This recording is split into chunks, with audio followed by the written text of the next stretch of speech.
Today on the net, online mobilization for the flood victims of Russia. An Emarati woman's campaign to enforce dress code in the UAE. And a homeless man in America documenting his life on the streets.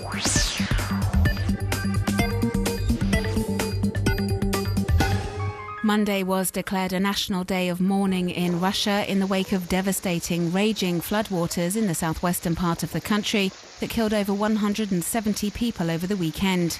Web users are doing what they can to help those who have lost everything. These amateur photos circulating online show the intense damage caused by the sudden surge of water spurred by torrential rains. Homes ripped apart, roads destroyed, and overturned cars, all testifying to the severity of flooding and giving an insight into the nightmare that unfurled for residents of the worst affected region, Krimsk, near the Black Sea. There has been a tremendous response and show of solidarity from Russian web users. A number of groups offering support to flood victims have been set up on online forums, organising, amongst other things, appeals for basic necessities, which by all accounts have been widely circulated across the blogosphere. As we can see in these shots posted on Twitter, hundreds of volunteers have arrived in the region since the weekend, bringing food, clothes and even toys for the children. This web user has created an interactive map with a view to help coordinate the emergency services and volunteers in their relief efforts. It's accessible to all, and anyone with any relevant information is asked to report it on the map. And although the rain and flooding have had devastating consequences both in human and material terms, the rapid rise of water, which transformed roads into rivers, had different implications for some. As we can see in this video, one man was able to go wakeboarding on Saturday, pulled along by a car in a flooded route in Krimsk. With around 9 million visitors in 2011, Dubai is one of the most popular luxury holiday destinations in the world. But a clothing revolution could be about to change all that. In the United Arab Emirates, although there's no specific law stipulating so, everyone is expected to steer clear of wearing revealing clothing.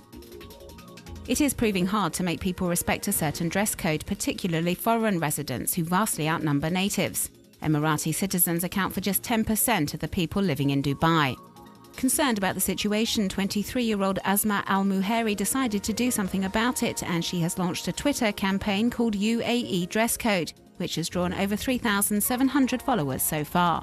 Asma Al-Muhairi gathers accounts, ideas and suggestions under the aforementioned keywords to find ways to combat the growing number of scantily clad women, particularly prominent in public places. Some say employees in shopping centres should be setting a good example and adhering to dress code themselves. The campaign has also drawn support from abroad, with many posts from people voicing their agreement with the values defended by the movement.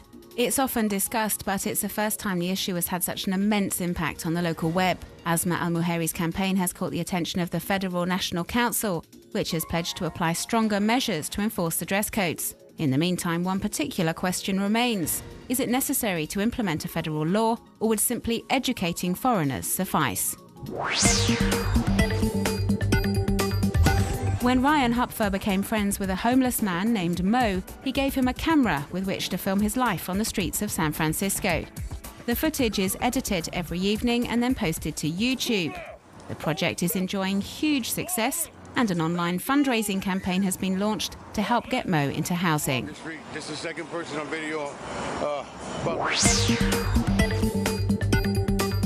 American actor Ernest Borgnine died in Los Angeles on Sunday night and has since been trending heavily on social networks. Many web users, famous or otherwise, have been paying tribute to the Hollywood legend, who appeared in over 150 films, including The Dirty Dozen, The Wild Bunch and Marty, for which he won an Oscar for Best Actor in 1955. Also known for his role in the television series Airwolf, Borgnine was 95 years old. When Jeremiah McDonald was 12 years old, he recorded a video message for his future self. 20 years later, and Jeremiah decided to dig out the old video cassette and reply to his questions.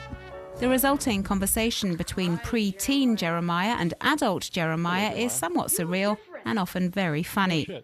It's a completely novel idea and is enjoying massive success online. You look older. Well, thank you. Older than